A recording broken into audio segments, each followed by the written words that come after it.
doing? Work. I have to go to work. I don't do this for a living, you know? Can't you call them and tell them you can't come in today? Did your hearing come back after all is lost? Because didn't you lose part of it? No. Didn't it really? Not really, no. One ear, yeah. The other, not so much. It's probably good. I'm not missing anything. Whether you've seen him running wild in Butch Cassidy and the Sundance Kid, or tackling real-world drama in All the President's Men, Robert Redford has done it all. But it hasn't all been glamorous premieres and Oscar nominations. This man's story is filled with heart-wrenching personal battles. So, why now? Why is Redford deciding to pull back the curtain on his private life and set the record straight? Let's unravel the mystery behind this Hollywood icon's untold truths. Because this, my friend, is one for the history books.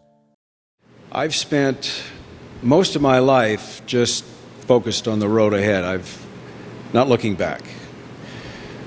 But now tonight, I'm seeing in the rearview mirror that there's something I've not thought about much, called history. Redford's humble beginnings. Born on August 18, 1936, in Santa Monica, California, to Martha and Charles Robert Redford Sr., Robert Redford's early life was far from the glitz and glamour of Hollywood. In fact, it was full of challenges and experiences that helped mold his character long before the world saw him on the big screen. The Redford family started out in Van Nuys, a neighborhood in the San Fernando Valley, while his father worked as an accountant and commuted to nearby El Segundo. But by 1938, the family had moved to a small $3,000 brick bungalow in Sawtell, which was a step down from their previous home in Brentwood. Sawtell back then wasn't the most affluent area. It was a working-class neighborhood filled with a mix of cultures, bordered by crowded Hispanic developments along Pico Boulevard. The move came with its own set of challenges, especially for a young Robert growing up in a tough environment. Life in Sawtell wasn't easy. Robert found himself clashing with a local Hispanic gang, and he was often the target of bullying.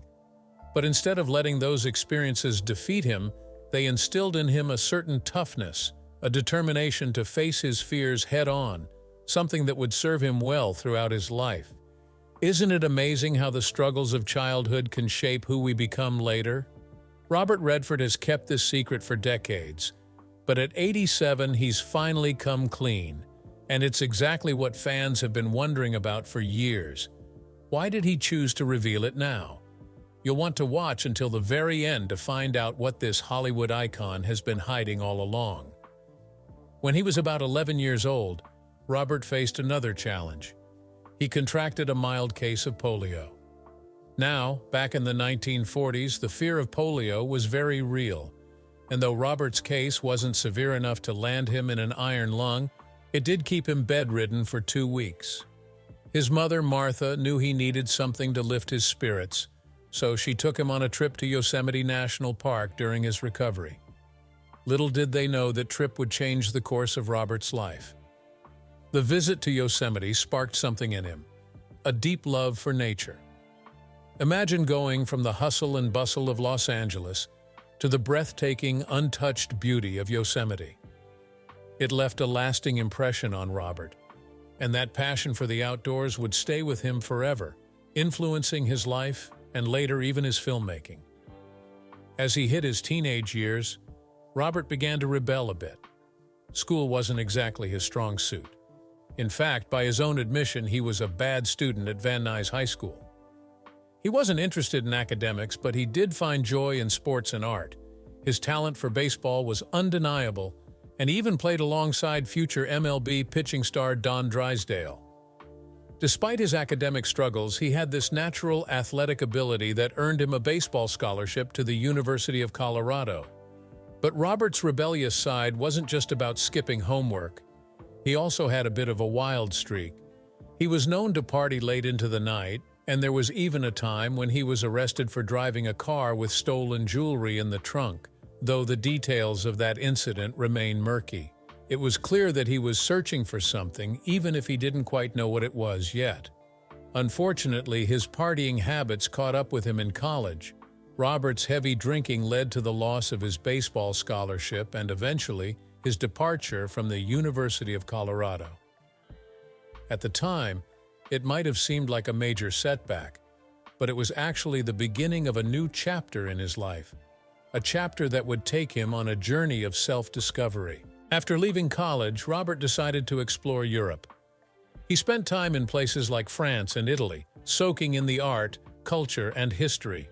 It was during these travels that he began to think more seriously about pursuing a career in the arts. It wasn't until he returned to the U.S. and enrolled in the American Academy of Dramatic Arts in New York City that he finally found his true calling in acting. So, when you look at Robert Redford's early life, you see a young man who faced adversity, made mistakes, and struggled to find his way. But every setback, every rebellious moment, seemed to push him closer to discovering who he really was. From the streets of Sawtell to the baseball fields of Van Nuys, and eventually to the stages of New York. At 87, Robert Redford has finally revealed what we've all been speculating for years, and the truth is more surprising than anyone expected. What made him stay silent for so long? And why now? Stick with us to the end, because this is the confession we've all been waiting for from one of Hollywood's greatest legends. Rise to stardom.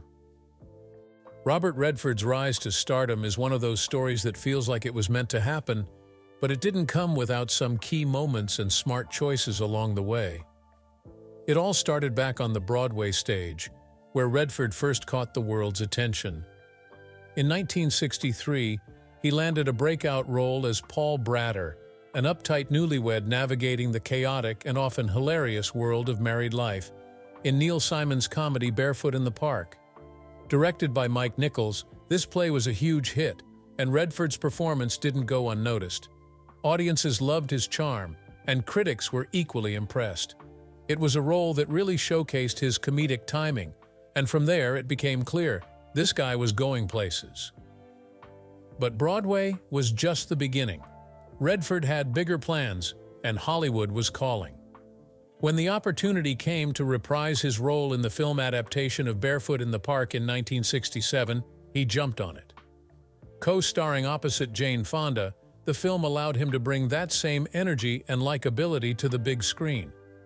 What's even cooler is that this was the beginning of a long-standing friendship with Fonda, one that would continue through their careers. And while Barefoot in the Park was certainly important, the real game-changer for Redford came in 1969 with Butch Cassidy and the Sundance Kid. You've heard of that one, right? This is the movie that took Redford from being a familiar face to a certified Hollywood star. In Butch Cassidy and the Sundance Kid, Redford played the Sundance Kid, a sharp-shooting outlaw who was all business, while his co-star Paul Newman brought the charm and swagger as Butch Cassidy. Together, these two created one of the most iconic duos in film history. Their chemistry was undeniable, and it made the movie a massive hit. Not only was it one of the top-grossing films of 1969, but it also scored a bunch of Academy Award nominations. Redford and Newman's partnership didn't end there, though. 4 years later, they teamed up again for The Sting in 1973. This time, they were con men trying to pull off the ultimate heist, and the audience couldn't get enough of them. The film ended up being the highest-grossing movie of 1974 and bagged an Academy Award for Best Picture. It's crazy to think how much impact a good on-screen partnership can have. Redford and Newman were pure gold together. Redford wasn't just riding the wave of his success, though. He was smart about choosing roles that challenged him and showed off his range as an actor. That same year, in 1973, he starred alongside Barbra Streisand in The Way We Were. This was a whole different vibe from Butch Cassidy. It was a romantic drama that was all about raw emotion and deep connection, and Redford pulled it off flawlessly. The film was another hit, becoming one of the highest-grossing films of the year. Who knew the guy who started in comedy could also bring the heartache? And if you think Redford's career was limited to romantic dramas or charming outlaws, you'd be wrong. He dabbled in political satire with The Candidate in 1972, where he played an idealistic man who gets swept up in the world of dirty politics. It was one of those films that made you think and showcased Redford's ability to tackle serious, thought-provoking roles. Around the same time, he also took on the lead in Jeremiah Johnson in 1972, a story about a man trying to survive in the wilderness, further proving that Redford was a versatile actor who wasn't afraid to try new things. By the mid-1970s, Redford had reached a level of stardom that only a handful of actors ever achieve. Between 1974 and 1976, he was consistently voted as Hollywood's top box office star. Every film he touched seemed to turn to gold, and audiences couldn't get enough of him. What's even more impressive is that he managed to do all of this while staying grounded. He didn't let fame get to his head, and that's part of what made him so beloved both by fans and within the industry. Looking at Redford's journey from Broadway to Hollywood, it's clear that he was more than just a good-looking guy with a bit of talent. He was strategic, thoughtful, and knew how to pick roles that would not only highlight his strengths, but also push him to grow as an actor. His collaborations with people like Paul Newman and Barbra Streisand weren't just partnerships, they were magic. And through it all, Redford proved that with the right mix of talent, timing, and smart choices, you could not only make it in Hollywood, you could own it. Personal tragedies. Robert Redford's journey to stardom came with a lot of personal heartbreak as much as it was filled with glitz and glamour.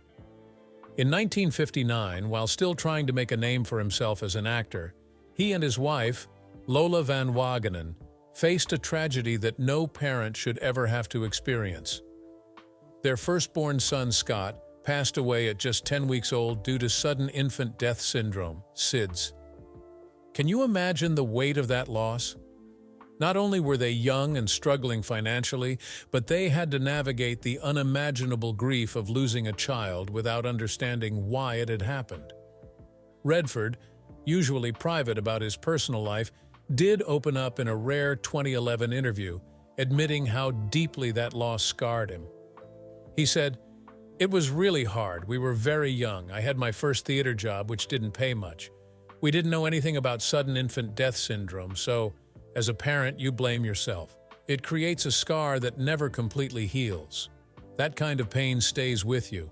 But Redford had to keep going, not just for himself, but for his family.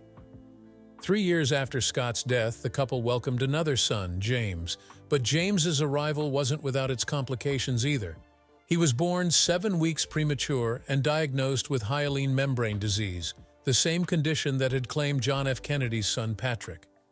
With only a 40% chance of survival, James made it, showing early on the resilience that would define his life. But life wasn't done testing him. As a teenager, James was diagnosed with ulcerative colitis, and by the time he was 31, he needed a liver transplant due to primary sclerosing cholangitis, a rare autoimmune disease. The search for a liver was an agonizing process. Redford once described those 12 weeks of waiting as the worst of their lives. But James survived and went on to build a career as a filmmaker and activist, carving out his own legacy. Unfortunately, in 2020, tragedy struck the family once more when James passed away at 58 from bile duct cancer. Redford's publicist said it best, "The grief is immeasurable with the loss of a child. Losing a son twice in one lifetime, no parent should have to endure that." Through all of this, Redford's personal life continued to evolve. After nearly 3 decades of marriage, he and Lola divorced in 1985. They'd been through so much together, the loss of their first child, the health battles of their second. But in the end, they both knew it was time to part ways. Reflecting on the end of his marriage, Redford said in 2001, "It was mutual and it was right to move on. We still have great love, great affection, great friendship. It is wonderful, and I think we probably deserve credit for it because the kids are great. They came through it okay." Despite the enormous challenges and heartache that colored his personal life, Redford continued to shine on screen. One can say that it was the depth of these experiences that gave his performances that extra layer of authenticity and emotional power. Life hadn't been easy for him, but he channeled that pain into his craft, making him one of Hollywood's most beloved and enduring stars. Robert Redford has kept quiet for decades, but at 87, he's finally opened up about something we've all suspected. What was it that he kept hidden all these years? And what does this mean for his legacy? Stay tuned, because by the end of this video, you'll know exactly what he's been holding back. From actor to director, Robert Redford's career took a fascinating turn when he transitioned from actor to director. Redford wasn't just looking to coast on his acting chops. He wanted to explore new creative avenues, and boy, did he succeed in proving that he's a multi-talented force. His directorial debut came with the 1980 drama Ordinary People, and let's just say, he didn't exactly ease into the role of director. He dove headfirst. This wasn't some light, breezy film. It was a gut-wrenching story about an upper-middle-class family grappling with the loss of a son. Yet Redford handled it with such a deft touch that it was clear from the start he had a special eye for storytelling, especially when it came to human emotion.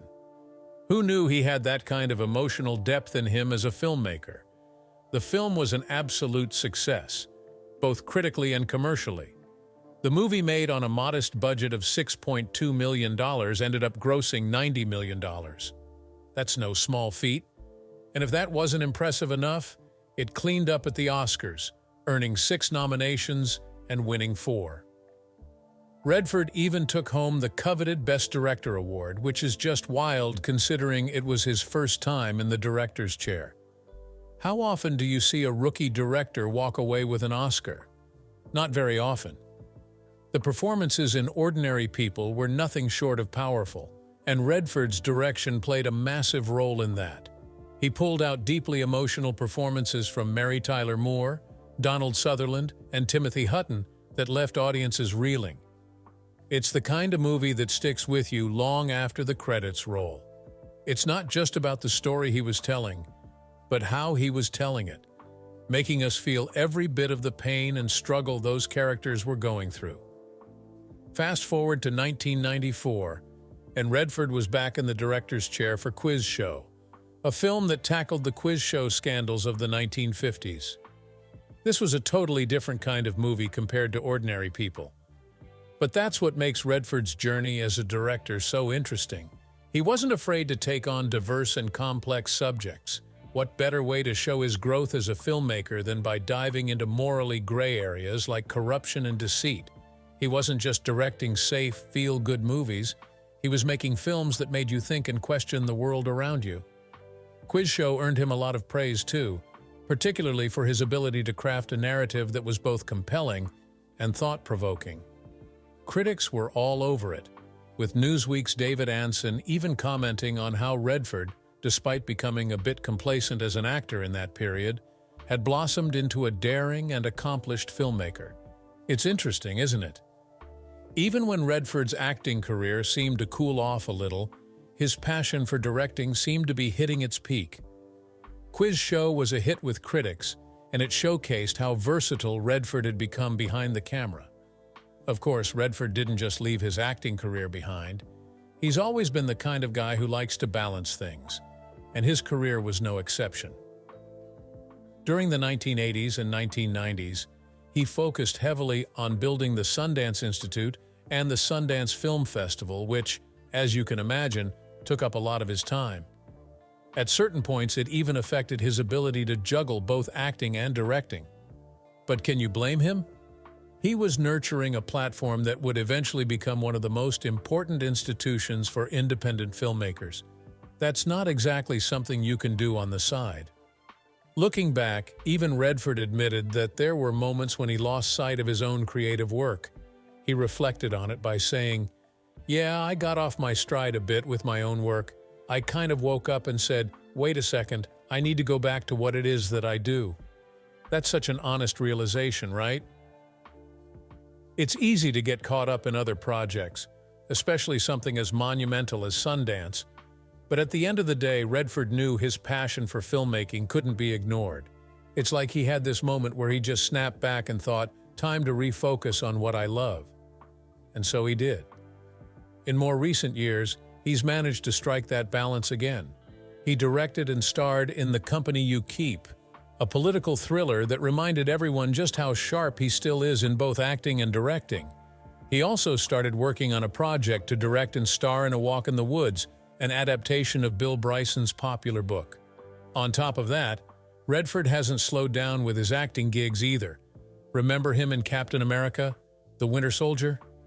He's always had this ability to surprise audiences, jumping into big blockbuster roles while still keeping one foot in more intimate independent films. Championing independent film. Robert Redford's passion for supporting independent filmmakers didn't just come out of thin air.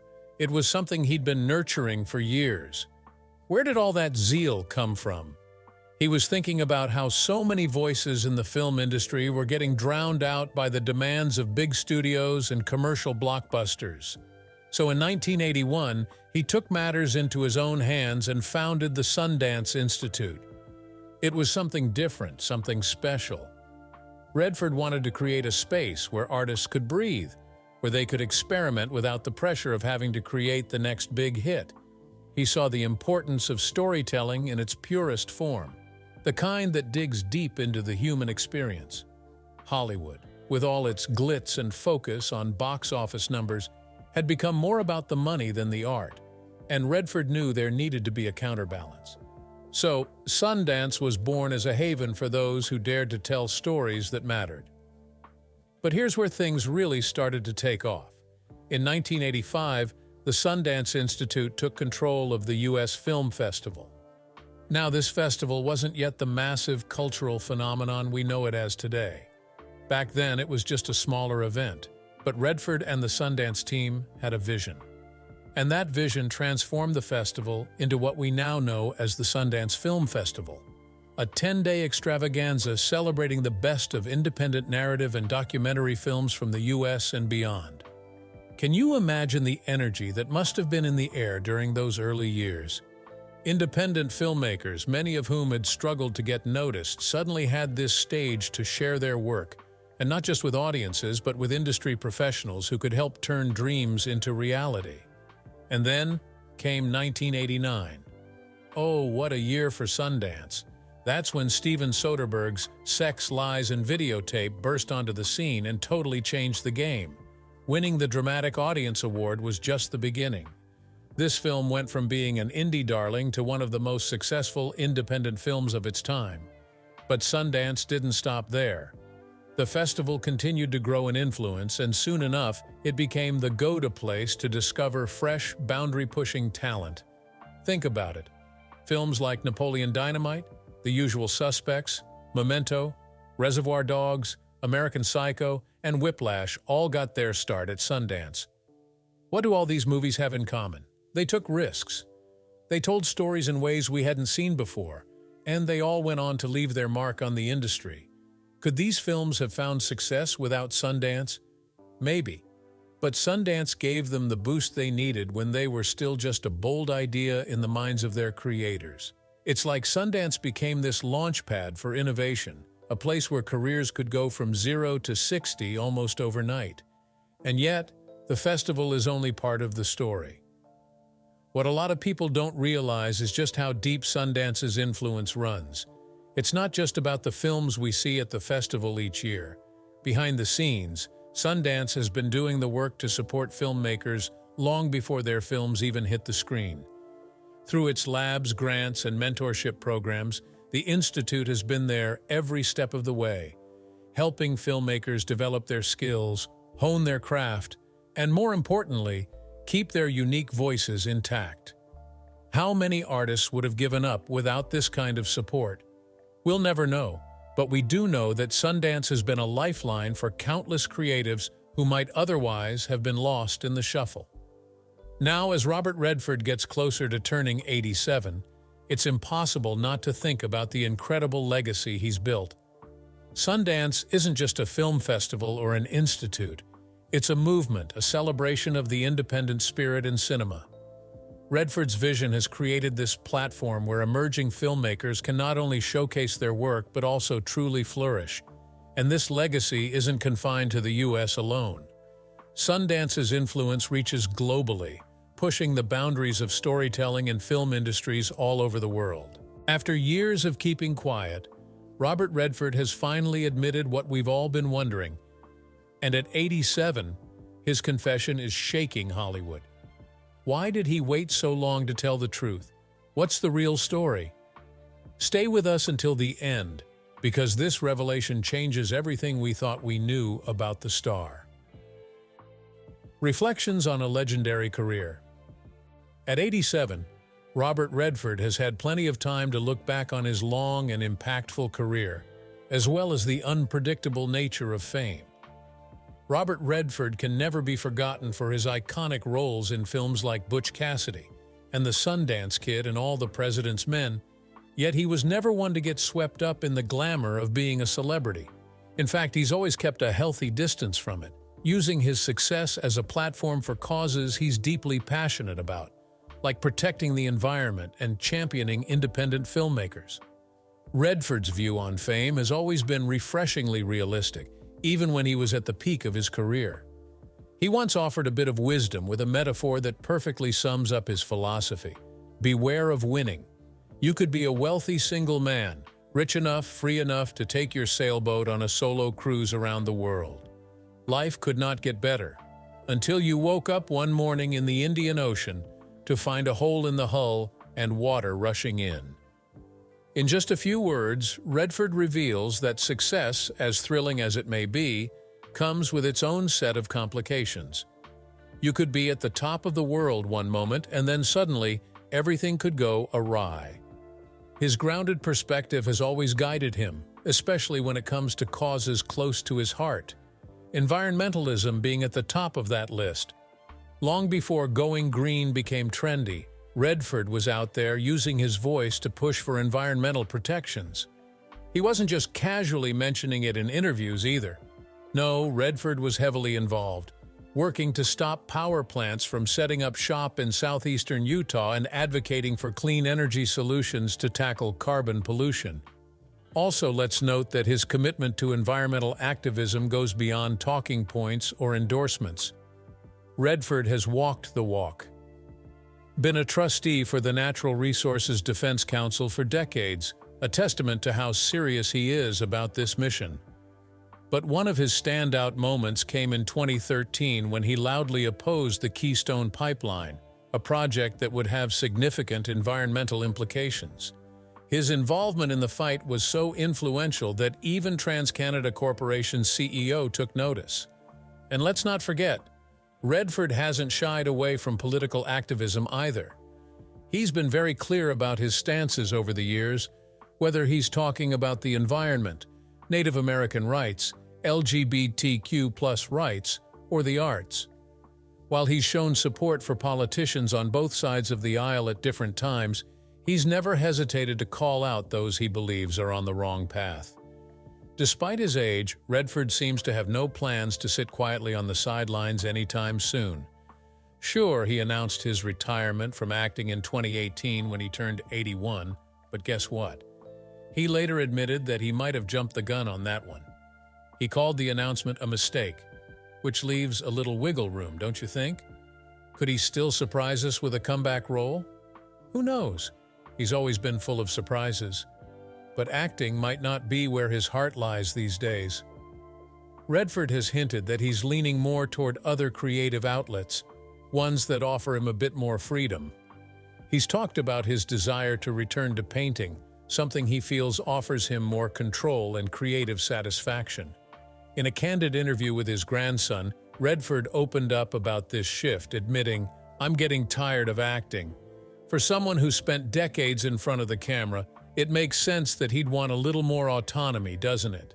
And then, of course, there's his ongoing work with the Sundance Institute and Sundance Film Festival. If there's one thing Redford has been as passionate about as his environmental causes, it's nurturing independent filmmakers. Sundance has become an absolute haven for new talent, and even as Redford steps back from acting, he seems more committed than ever to ensuring that fresh voices in cinema have the support they need to thrive. As Redford edges closer to his 88th year, his legacy is undeniably secure.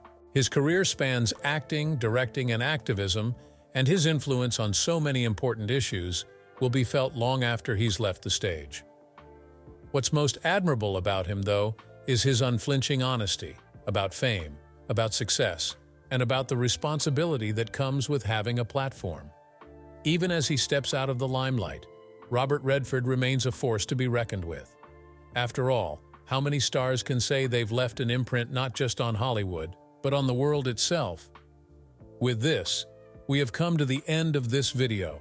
Thanks for watching.